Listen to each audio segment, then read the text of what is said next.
네, 함께 예배하시는 모든 성도님들 사랑하고 축복합니다. 그리고 여러분 설 명절 잘 보내시길 바랍니다. 오고 가시는 걸음 있으실 텐데 또 가족들이 또 오고 가실 텐데 모쪼록 안전하시고 평안하시기를 바라겠습니다.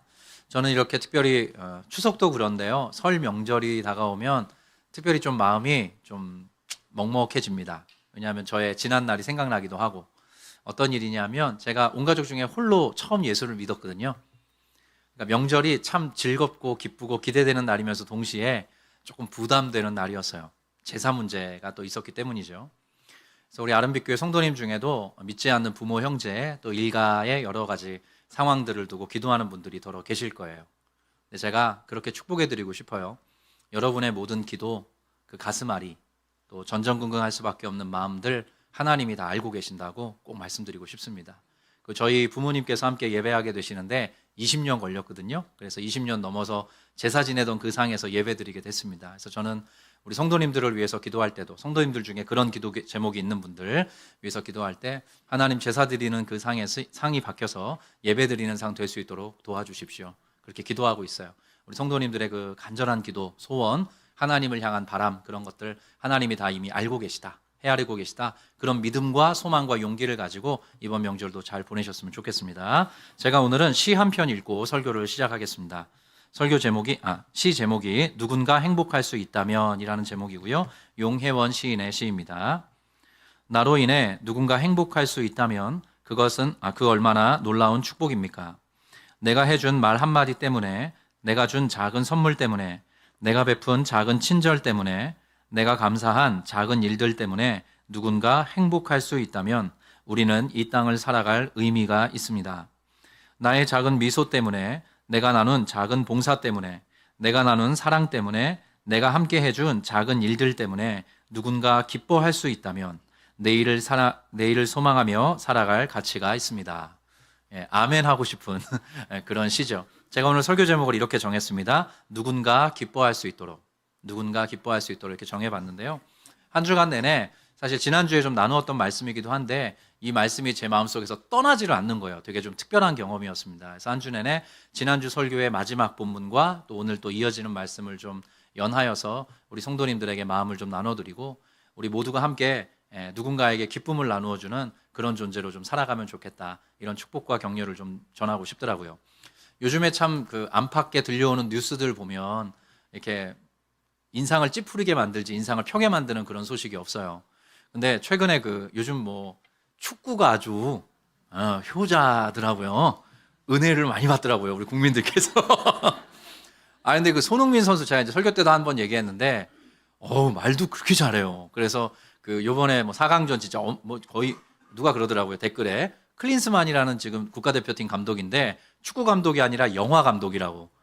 거의 계속 뭐 영화 같은 그런 어떤 경기들이 펼쳐지고 있어서. 근데 손흥민 선수가 그렇게 인터뷰 때 얘기했대요. 나라를 위해서 뛰고 있는데 이제 힘들지 않냐, 뭐 연장전도 계속되고 육체적으로 많이 필요할 텐데 어떠냐 그랬더니 나라를 위해서 하는 일인데 핑계 댈 수 없다. 와, 진짜 막 쩌릿하더라고요. 우리 예수쟁이들도 하나님 나라를 위해서 막 이렇게 얘기해야 되는데 정말로 우리 손흥민 선수 사랑하게 되는 것 같아요. 근데 여튼 그 축구를 또 보면서 우리 그 축구 선수들의 그 투지, 또 열심을 다하는 어떤 그런 모습 속에서 또 우리 성도님들 뿐만 아니라 국민들도 적지 않은 기쁨과 행복을 좀 맛보고 있지 않나 생각을 합니다. 이번 주에 뭐 4강전 또 이기면 또 결승전 있다고 하더라고요. 아시안컵, 아시안 선수권 대회. 자, 이 이야기를 했던 이유는 오늘 설교 제목 때문에 그렇습니다. 누군가 기뻐할 수 있도록, 누군가 기뻐할 수 있도록. 느헤미야가 그런 사람이었다는 거죠. 지난주 성벽 봉헌식 장면을 저희가 살펴봤습니다. 영화의 한 장면과 같았어요. 온 백성을 이제 두 패로 나눠서 성벽 전체를 돌게 했습니다.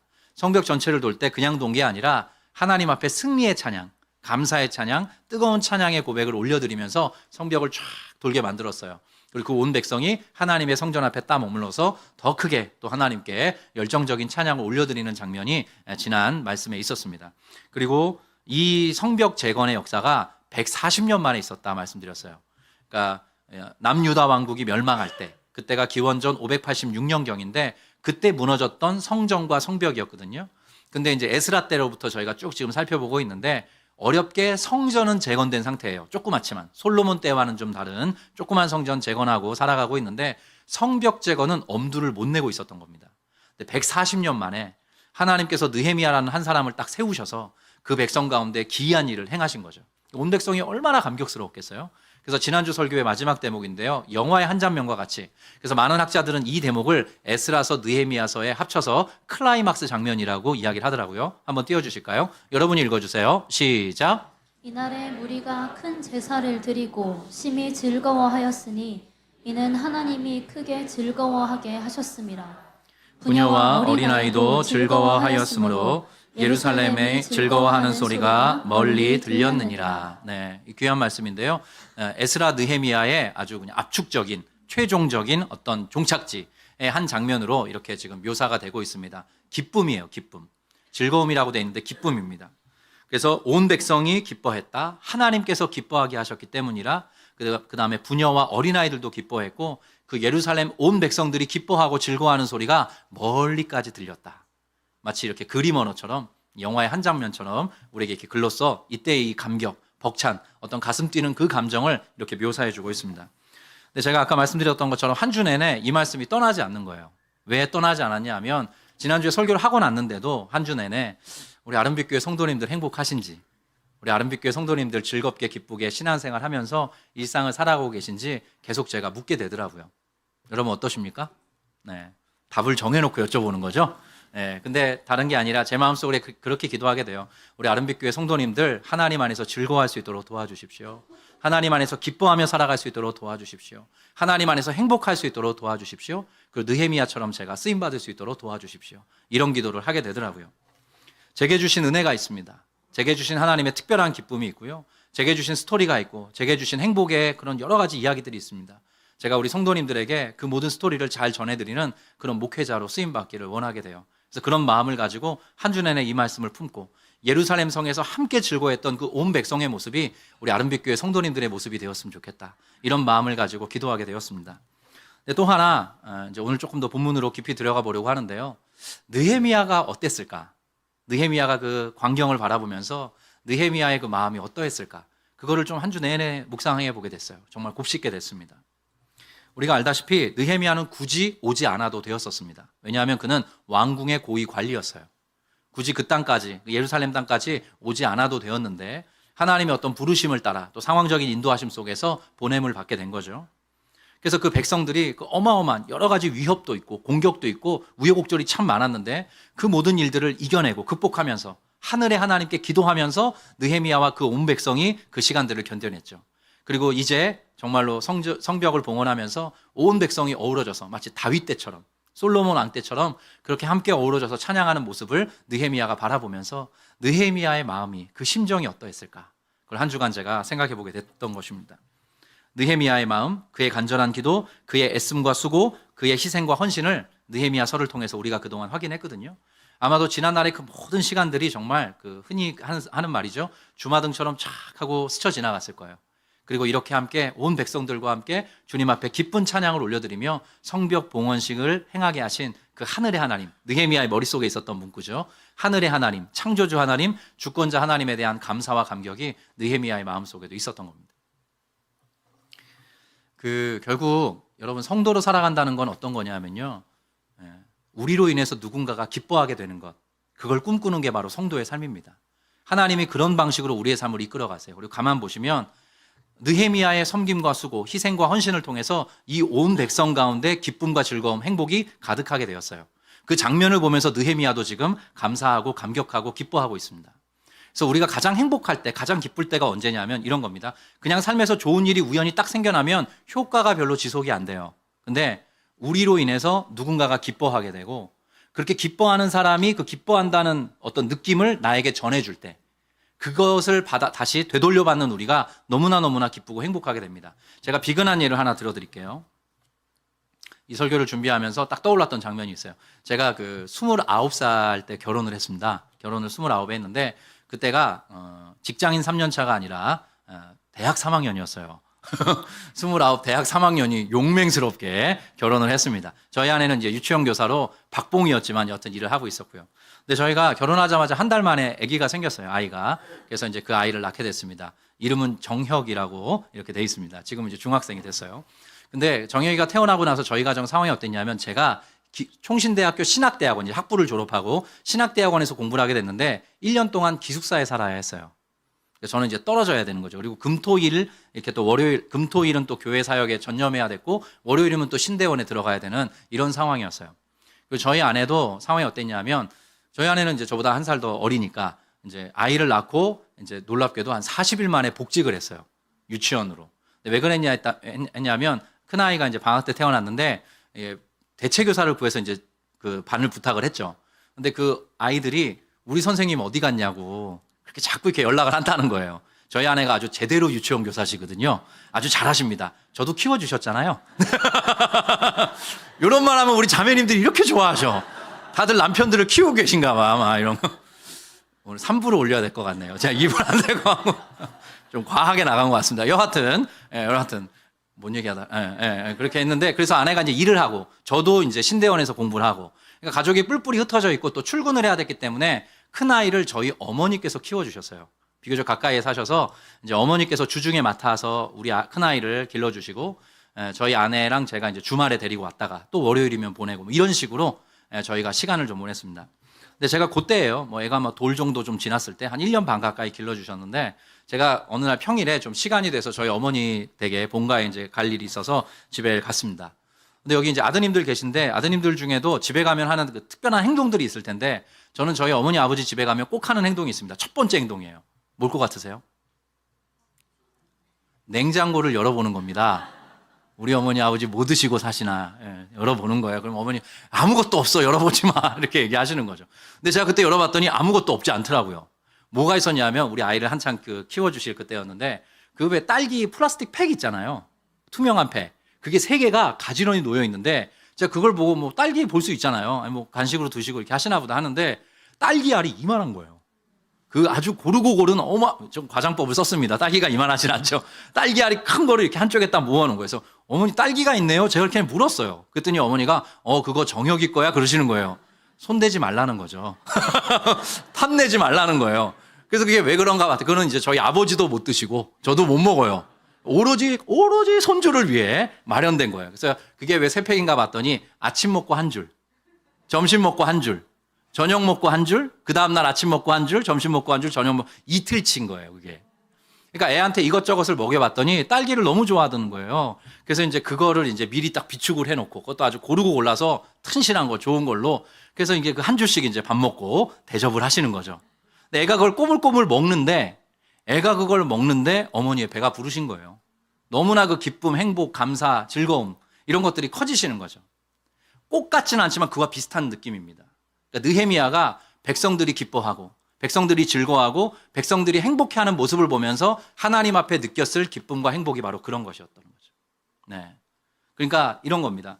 우리의 헌신, 수고 그건 힘든 거예요. 벅찬 겁니다. 근데 누군가에게 그걸 흘려보냈을 때 그 존재가 그것을 기쁘게 받고 그 가운데 더 즐거워하고 행복해하면 그 모습을 바라보면서 그걸 베풀었던 사람이 더 기뻐지는 이런 선순환이 인간 사회 속에 있습니다.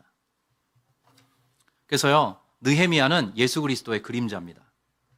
느헤미야는 수산궁에서 예루살렘으로 내려왔습니다. 왕궁에서 폐허가 된 예루살렘으로 온 것이에요. 예수께서도 하늘에서 이 땅으로 내려오셨습니다. 느헤미야는 자신의 모든 걸 내어놓고 희생과 헌신으로 그 백성을 위로하고 치유했어요. 예수님께서도 자신의 목숨을 내어주시는 희생과 헌신으로 우리를 위로하시고 우리를 치유하셨습니다. 그리고 느헤미야는 자기 백성의 지금 이렇게 기뻐하는 모습을 보면서 함께 기뻐하고 있고 예수님께서도 우리가 예수 그리스도 안에서 예수 그리스도 때문에 예수 그리스도로 인하여 기뻐하는 모습을 보면서 예수님도 함께 기뻐하는 분이십니다. 성경 그렇게 묘사하고 있어요. 그래서 느헤미야는 예수 그리스도의 그림자다 할 수 있습니다. 나로 인해 누군가 기뻐할 수 있다면 나로 인해 누군가 행복할 수 있다면 이게 바로 우리 성도들이 나아가야 될 길인 것이죠. 히브리서 말씀 한 군데 보겠습니다. 히브리서 12장 말씀인데요. 11장 믿음장, 믿음으로 살아갔던 수많은 사람들의 이름을 열거하고 12장에서 이런 이야기를 꺼내놓습니다. 이러므로 우리에게 구름같이 둘러싼 허다한 증인들이 있으니 모든 무거운 것과 얽매이기 쉬운 죄를 벗어버리고 인내로써 우리 앞에 당한 경주를 하며 여러분 읽어주세요. 2절 시작. 믿음의 주요 또 온전하게 하시는 이인 예수를 바라보자. 그는 그 앞에 있는 기쁨을 위하여 십자가를 참으사 부끄러움을 개의치 아니하시더니 하나님 보좌 우편에 앉으셨느니라. 잠깐만 띄워주십시오. 이게 예수 그리스도를 바라보자. 예수 그리스도를 집중적으로 우리가 묵상하고 숙고하면서 우리 살아가자. 믿음의 성도들에게 권면하면서 예수님에 대해서 이렇게 묘사를 하고 있습니다. 파란 글씨인데요. 예수님께서는 그 앞에 있는 무엇을 위하여? 기쁨을 위하여.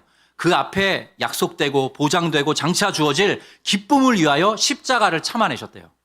예수님께서 십자가에 달려 죽으시기 직전에 하나님께로부터 하나님과의 관계 속에서 어떤 기쁨을 예수님께서 보장받으셨다는 거죠. 그 기쁨을 위해서 십자가를 감내하셨다. 성경이 증언하고 있어요. 여러분 어떤 기쁨일까요?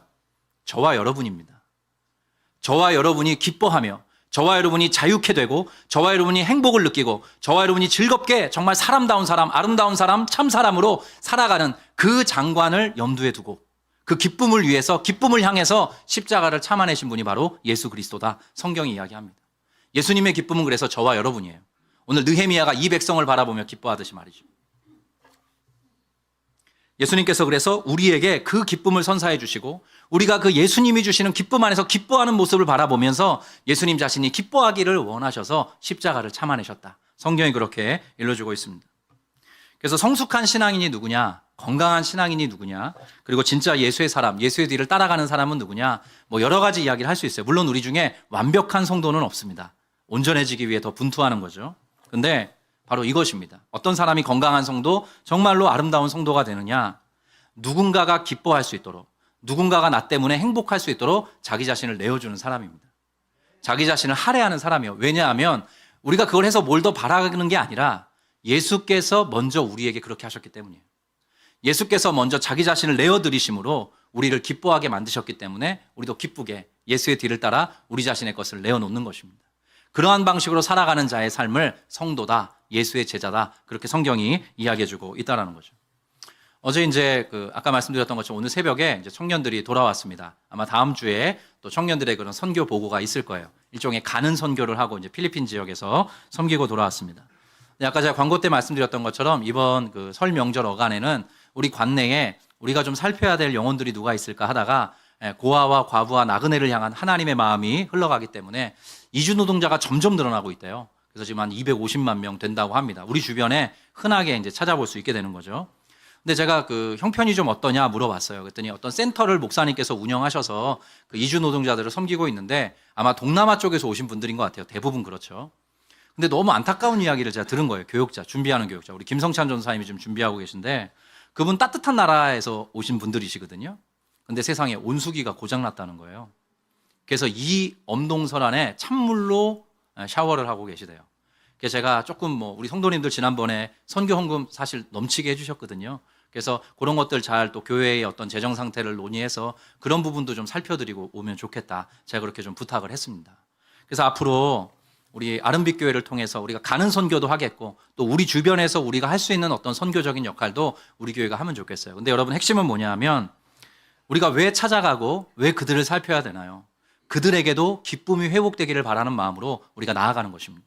저와 여러분이 예수 때문에 기뻐하게 됐어요. 예수 때문에 행복해하게 됐습니다. 예수 때문에 즐거운 삶을 살아가게 됐어요. 예수 안에서 생명을 누리는 자가 되었습니다. 그들도 그 기쁨, 그 행복, 그 즐거움, 그 평안, 그 감사를 누릴 수 있도록.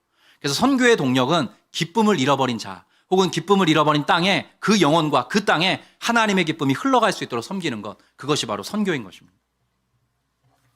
하나님께서 품고 계신 그 영원한 기쁨, 살아있는 기쁨이 전달되기를 바라는 마음으로 어떤 일들을 감당하는 걸 그걸 통칭해서 선교라고 말하는 거예요. 근데 하나님 아버지가 어떤 분이신가? 하나님 아버지 안에 놀라운 사랑이 담겨 있고 하나님 아버지 안에 어마어마한 기쁨이 담겨 있어요. 그래서 그것을 압축적으로 드러내 주시는 분이 예수 그리스도이시고 우리 성도들의 삶이 예수 안에서 행복해지는 이유는 그 사랑과 그 기쁨이 예수 그리스도를 통해서 우리에게 주어지기 때문이에요. 그래서 오늘 말씀 한 군데 보겠는데요. 스바냐서 말씀입니다. 이게 예루살렘이 멸망하기 전, 유다 땅이 멸망하기 전 예레미야와 동시대를 살았던 스바냐라는 선지자를 통해서 예언되었던 말입니다. 오늘 느헤미야서의 그 마지막 절정과 같은 그런 장면을 역시 예견하는 그런 표현이에요. 시온에 따라 노래할지어다, 이스라엘아 기쁘게 부를지어다, 예루살렘 따라 전심으로 기뻐하며 즐거워할지어다, 이렇게 예견했어요. 근데 그것이 바로 오늘 느헤미야서에서 이렇게 구현되고 있는 거죠. 자, 그 다음 절 여러분 읽어주시겠습니까? 시작.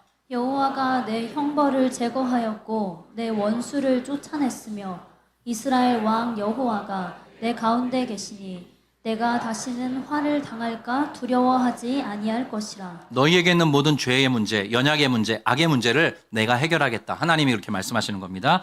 그날에 종말론적 표현이에요. 사람이 예루살렘에 이르기를 더 이상 두려워하지 말라. 시온아 내 손을 늘어뜨리지 말라. 그렇게 격려해 주실 거라는 거죠. 그리고 그 유명한 말씀이 나옵니다. 여기 같이 읽어보겠습니다. 시작.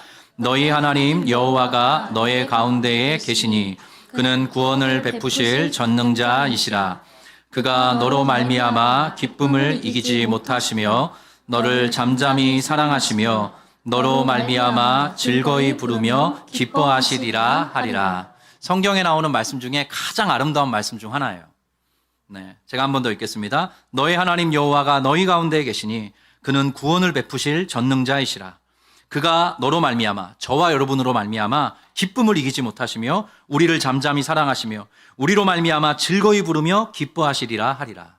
하나님 안에 있는 하나님 안에 가득 담겨 있는 사랑, 하나님의 우리를 향한 그 기쁨을 이렇게 묘사하고 있는 거예요. 그래서 이 사랑과 기쁨을 우리는 예수 그리스도 안에서 누리게 된 것입니다. 자연스럽게 그 사랑과 기쁨이 필요한 곳을 향해서 우리가 나아가게 되는 거죠. 그것을 성경은 통칭해서 선교다라고 지금 표현하고 있는 거예요. 그래서 우리에게 남겨진 건 딱 하나입니다. 우리는 이제 뭔가 우리 성도들께서는 뭘 더 얻어내겠다, 뭘 하나님께 더 구하여야겠다. 사실 이런 게 없습니다. 이미 하나님은 예수 안에서 다 주셨고 필요하다면 더 주실 것입니다. 우리에게 남겨져 있는 과제는 하나인데요. 어떻게 살아갈 것인가입니다. 어떻게 살아갈 것인가. 누군가 기뻐할 수 있도록, 누군가 예수 때문에 또 나로 인해서 행복할 수 있도록 우리는 살아가야 합니다. 그것은 강압이나 강요가 아니라 예수께서 우리를 그렇게 만들어 가세요. 내가 발딛고 살아가는 그 삶의 현장에서 내가 마주하는 모든 인간관계 속에서 내가 그런 방식으로 예수의 향기를, 예수의 어떠함을 드러내는 존재로 예수의 생명과 기쁨과 그 행복을 그렇게 전파하고 흘려보내는 자로 살아가도록 하나님께서 끊임없이 우리를 격려하실 거예요. 우리 성도들은 그런 방식의 격려를 받고 하나님의 보내심을 받아 일상을 살아내는 사람들입니다. 그래서 누군가 기뻐할 수 있도록, 누군가 행복할 수 있도록, 나로 인해서, 우리 교회로 인해서 누군가 기뻐하고 행복하기를 바라는 그 꿈을 가지고 나아가는 것, 그게 바로 선교적 삶이다라고 할 수 있을 거예요. 그래서 여러분 선교라는 말을 딱 들으시면 일단 일견에 선교사님들이 딱 떠오릅니다. 그래서 어디 좀 복음의 오지, 아직 하나님을 잘 알지 못하는 곳을 향해 나아가시는, 거기서 복음 전도의 사역을 감당하시는 선교사님들이 떠오르는데요. 그건 흔히 말하는 가는 선교입니다. 혹은 가는 선교라고 할 수 있죠. 선교지를 향해 가는 거예요. 근데 또 하나, 저와 여러분처럼 일선 최전선에서 선교 활동을 하진 못하지만 보내는 선교도 있죠. 저와 여러분이 후원해서 이제 선교사님들을 보내고 하지 않습니까? 그런데 가장 결정적으로 성경이 요구하는 선교는 따라해 보겠습니다. 살아내는 선교. 살아내는 선교. 네, 하나님께서 결국 예수 안에서 우리에게 요구하시는 건 뭐냐면 살아내는 선교예요. 하나님이 저와 여러분 한 사람 한 사람을 우리의 땅 끝에 보내신 겁니다. 우리의 삶의 자리가 바로 땅 끝이에요.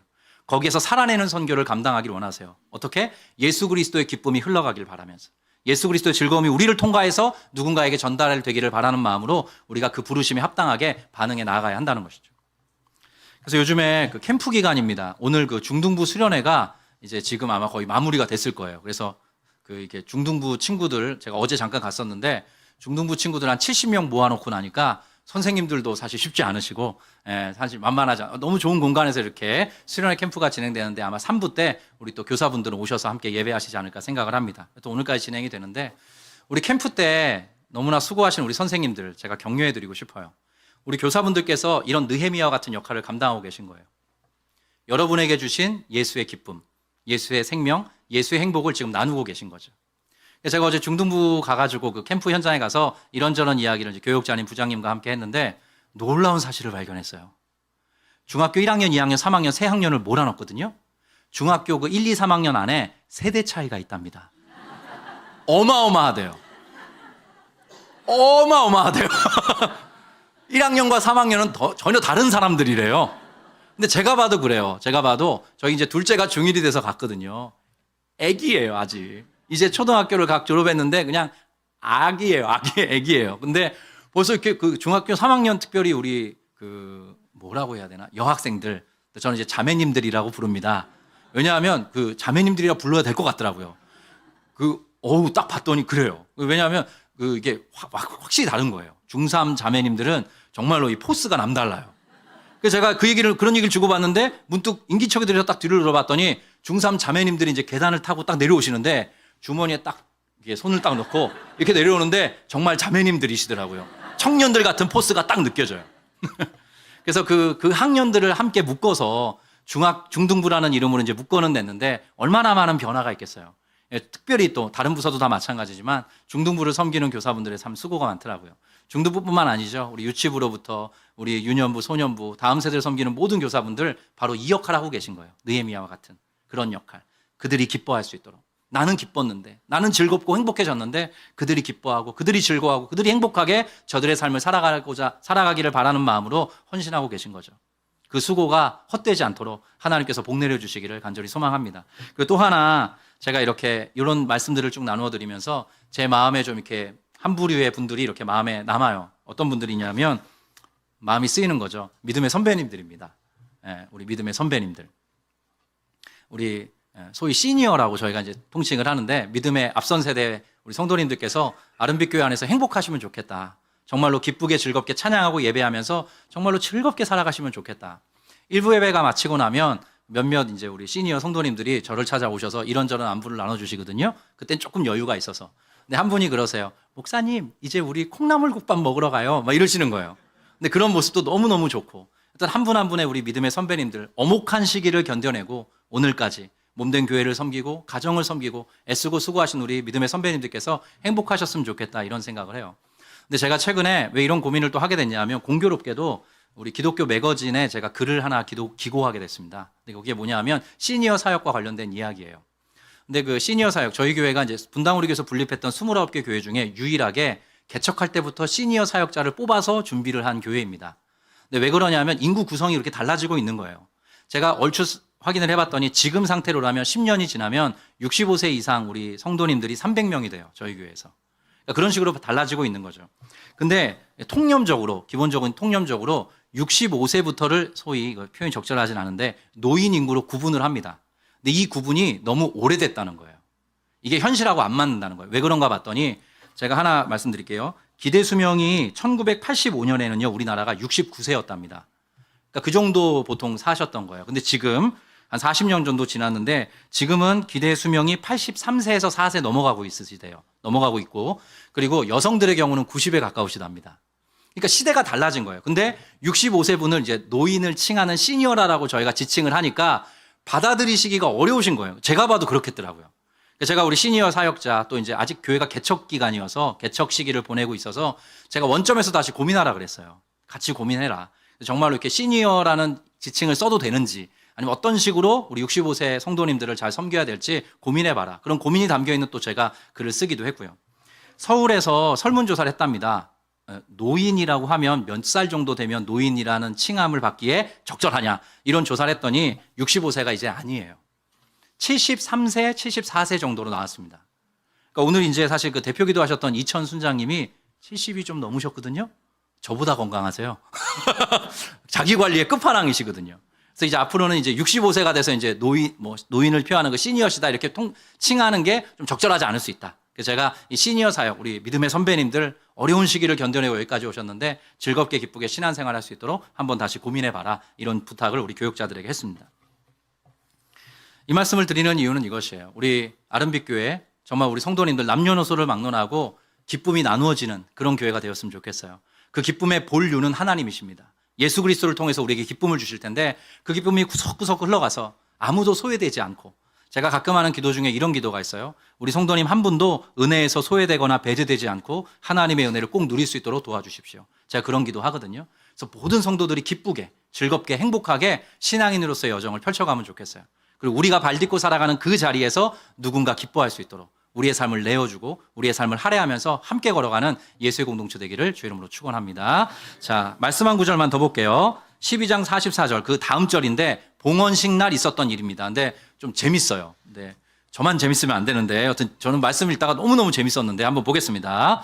그날에 봉헌식 당일에 사람을 세워 곡간을 맡기고 제사장들과 레위 사람들에게 돌릴 것 곧 율법에 정한 대로 거제물과 처음 익은 것과 11조를 모든 성읍 밭에서 거두어 이 곡간에 쌓게 하였노니 파란 글씨 여러분이요. 시작. 이는 유다 사람이 섬기는 제사장들과 레위 사람들로 말미암아 즐거워하기 때문이라. 네. 어떤 여러 가지 것들을 정비를 한 건데요. 핵심이 뭐냐 하면 제사장들과 레위 사람들, 쉽게 말하면 목회자들이에요. 목회자들은 사실은 이 당시에도 성도들이 내는 11조를 비롯한 헌물들로 생활을 했거든요. 근데 그런 부분들을 한번 이렇게 다 잡는 그런 기록을 남기고 있는 겁니다. 봉헌신날 그 일을 했다는 거예요. 뭔가 좀 정비되지 않았던 부분이 있는데 다시 그 원리에 따라 율법의 가르침을 따라 질서에 따라 우리가 다시 한번 그렇게 합시다. 제사장들과 레위 사람들의 필요를 채워줬다. 그렇게 이야기를 하는 대목이에요. 근데 핵심은 저 파란 글씨입니다. 그렇게 하게 된 이유가 뭐냐 하면, 그렇게 정비한 이유가 뭐냐 하면, 이는 유다 사람들이 섬기는 제사장들과, 자, 한글을 읽으면 이게 띄어쓰기가 애매해요. 이게 보면 유다 사람이 섬기는 제사장들 하면 유다 사람들이 제사장들을 섬기나? 이렇게 여러분들이 읽으실 수 있는데 그 뜻이 아닙니다. 제가 끊어드릴게요. 이는 유다 사람이 성전을 섬기는 제사장들과 레위 사람들로 말미암아 즐거워하기 때문이라. 이렇게 읽어야 돼요. 한 번 더. 이는 유다 사람들, 유다의 온 공동체가 그렇게 봉헌식을 하며 즐거워하며 기뻐했던 온 유다 사람들이 성전을 섬기며 예배를 돌보는 그 제사장들과 레위 사람들로 말미암아 즐거움을 회복했기 때문이다. 그 이야기를 하고 있는 거예요. 아, 저 목사 아무래도 헌금 설교 하려나 보다 이렇게 생각하실 수 있는데 제가 순서를 말씀드리는 거예요. 순서. 뭐냐 하면 제가 질문 드릴게요. 여러분, 백성들이 제사장과 레위 사람들을 먼저 섬겼다는 겁니까? 아니면 반대로 제사장들과 레위 사람들이 백성들을 먼저 섬겼다는 겁니까? 네, 후자예요, 후자. 제사장들과 레위 사람들, 목회자들이 백성들이 온전한 기쁨을 회복할 수 있도록 잘 섬겼다는 것입니다.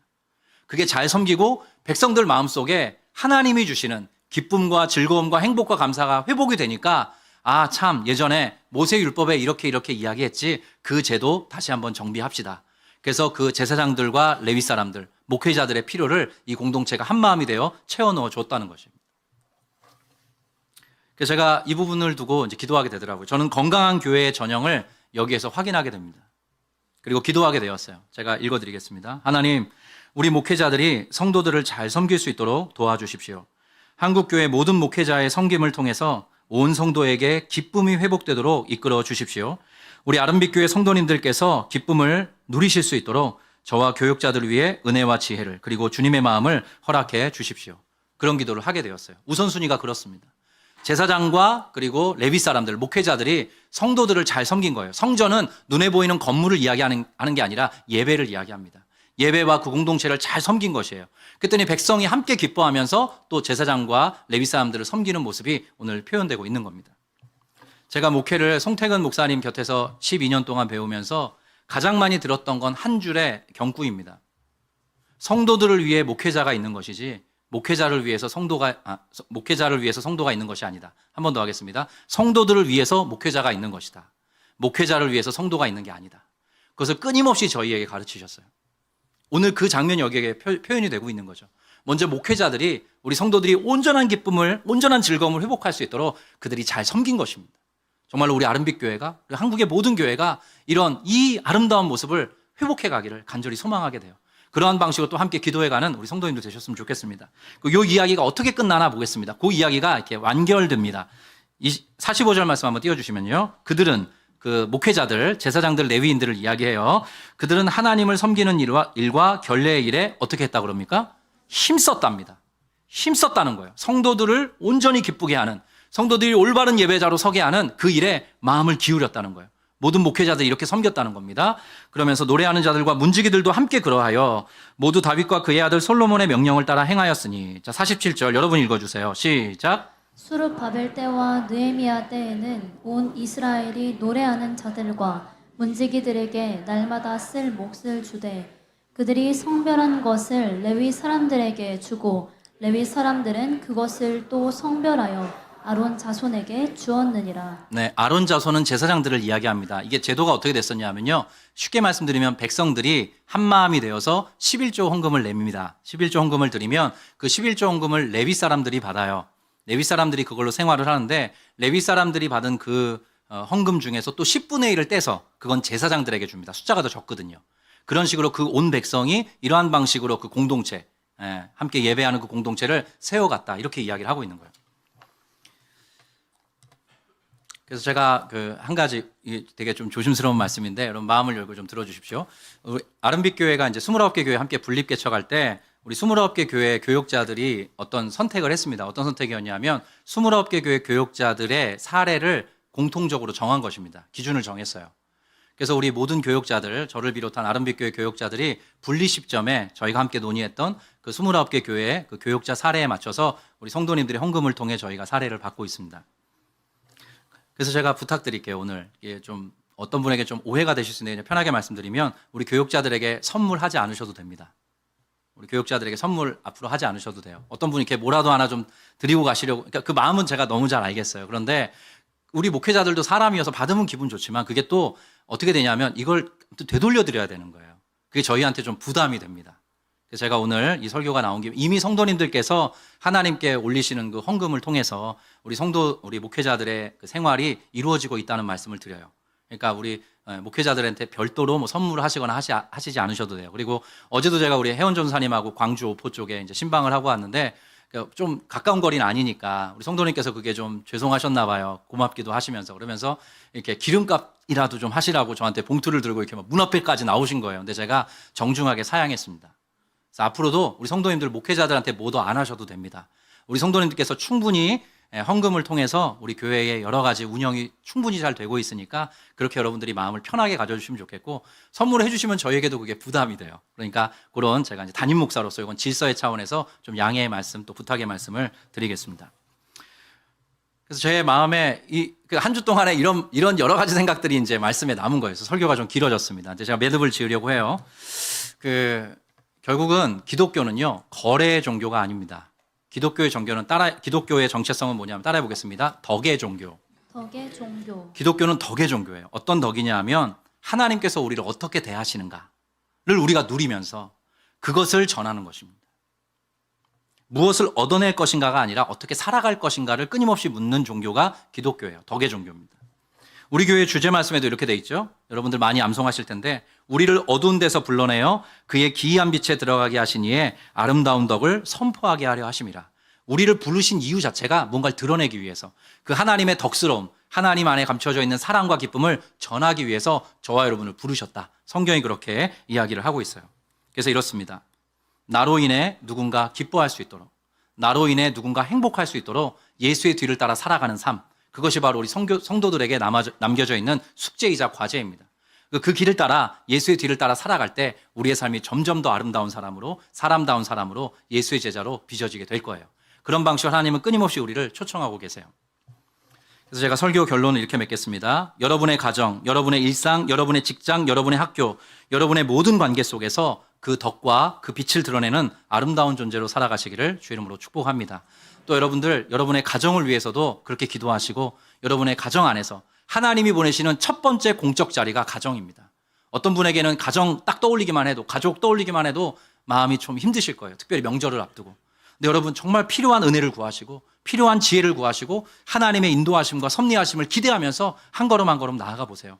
여러 한 분 한 분을 그 가정의 기도자로 먼저 세우신, 예배자로 세우신 하나님의 뜻을 발견하게 되실 것입니다. 그런 기대와 소망을 가지고 앞으로 향해 함께 걸어가는 우리 선교적 공동체, 우리 아름빛 교회 될 수 있기를 간절히 축원합니다. 제가 한번 기도하겠습니다. 하나님 아버지, 베풀어 주신 은혜와 사랑에 감사드립니다. 성벽 봉헌식 때 온 백성이 기뻐하고 즐거워하는 모습을 바라보는 느헤미야의 심정을 깊이 묵상하였습니다. 그 안에 그리스도의 모습이 들어있음을 발견합니다. 우리를 위해 이 땅에 오셔서 자신을 기꺼이 내어주신 그리스도로 인해 우리가 기뻐하고 즐거워할 수 있게 되었습니다. 이 모든 은혜에 감사를 드립니다. 이제 우리도 누군가 기뻐할 수 있도록, 누군가 행복할 수 있도록 우리 삶을 내어드리길 소원합니다. 하나님의 기쁨이 우리 안에 늘 있게 하시고 우리 안에 있는 하나님의 그 기쁨이 우리의 일상과 가정 그리고 세상 안에 잘 전달될 수 있도록 살아계신 하나님께서 우리 가운데 친히 운행하여 주시옵소서. 설 명절 오가는 모든 걸음 지켜주시고 각 가정 위에 하늘의 기쁨을 허락하여 주시옵소서. 특별히 믿지 않는 부모 형제 가족들을 위한 간절한 기도를 들어주셔서 하나님 주시는 은혜와 기쁨을 함께 고백하며 교제하는 날이 속히 밝아올 수 있도록 이끌어 주시옵소서.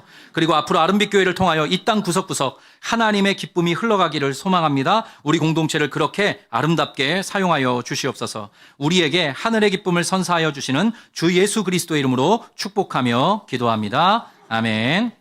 함께 일어나셔서 찬양하시겠습니다.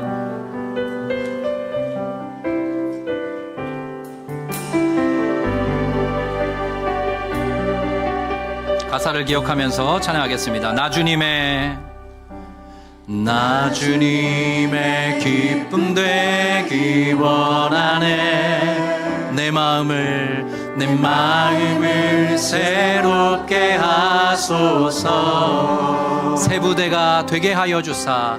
새 부대가 되게 하여 주사. 주님의 빛 비추게 하소서. 우리 한 번 더 고백합니다. 나 주님의 기쁨 되기 원하네. 내 마음을 새롭게 하소서. 내 마음을 새롭게 하소서. 새 부대가 되게 하여 주사. 새 부대가 되게 하여 주사. 주님의 빛 비추게 하소서. 내가 원하는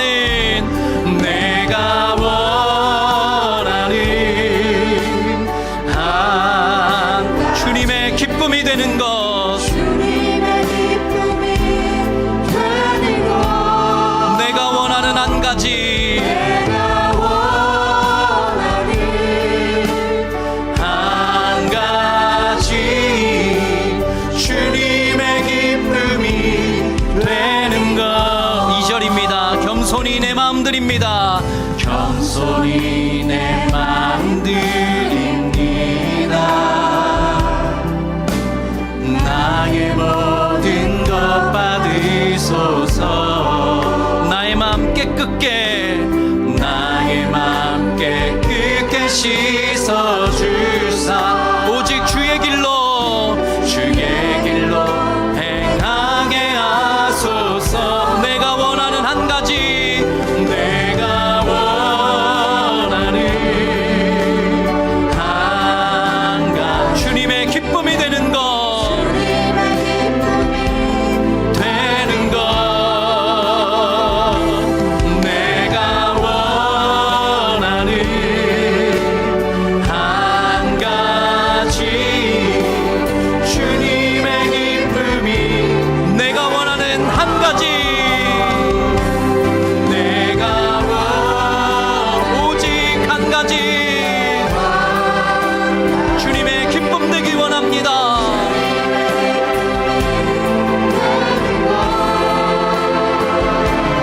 내가 원하는 한 가지. 주님의 기쁨이. 우리 이어서 찬양합니다. 주님 마음 내게 주소서.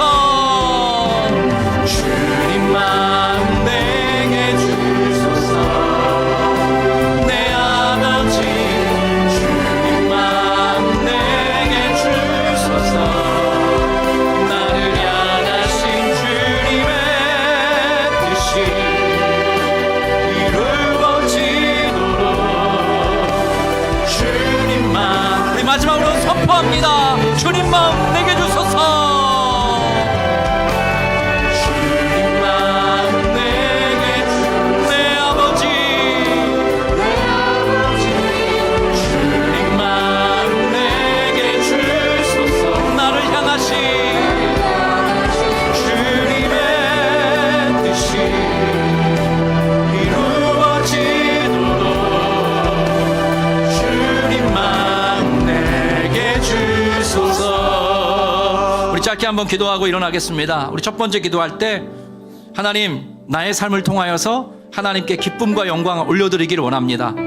내가 누군가 기뻐할 수 있도록, 누군가 나로 인해 행복할 수 있도록 예수의 뒤를 쫓아 느헤미야와 같이 살아가는 그런 성도 될 수 있도록 도와주시옵소서. 내가 발딛고 살아가는 그 삶의 현장이 살아내야 하는 선교의 현장임을 기억하고 일상을 귀히 여기면서 그 한순간 한순간 예수 그리스도의 덕을 끼치는, 덕을 맛보고 누리고 흘려보내는 사람으로 살아갈 수 있도록 도와주십시오. 그것 위해서 기도하겠습니다. 두 번째로, 여러분의 속한 가정을 위해서 기도하겠습니다.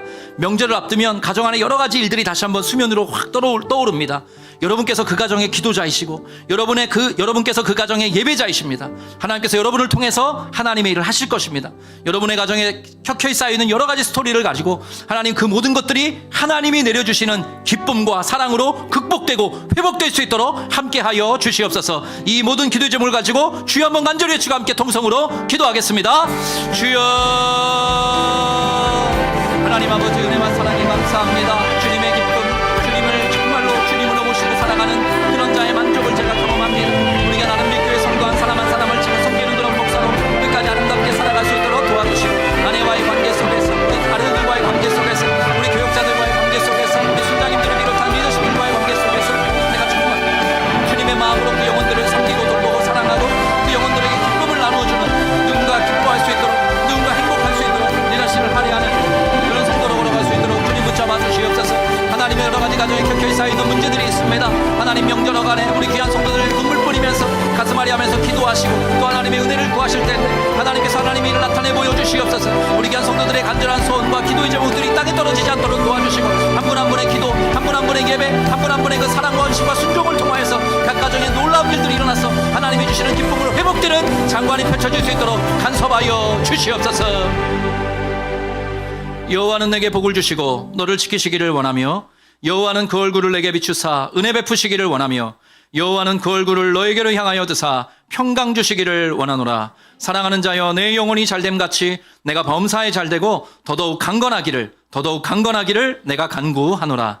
지금은 우리 구주 예수 그리스도의 은혜와 하나님 아버지의 크고 위대하시며 신실하신 사랑하심과 성령님의 내주하시고 교통하시며 우리와 늘 함께 하시는 역사가 오늘 예배를 드리고 또 말씀을 듣고 누군가 기뻐할 수 있도록, 누군가 나로 인해 행복할 수 있도록 살아가기로 소원하고 다짐하는 아름빛교회 모든 성도 머리머리 위에, 속한 가정과 일가친척, 믿지 않는 부모 형제 위에, 이들의 평생 위에 지금부터 영원토록 함께 계시기를 간절히 축원드리옵나이다. 아멘.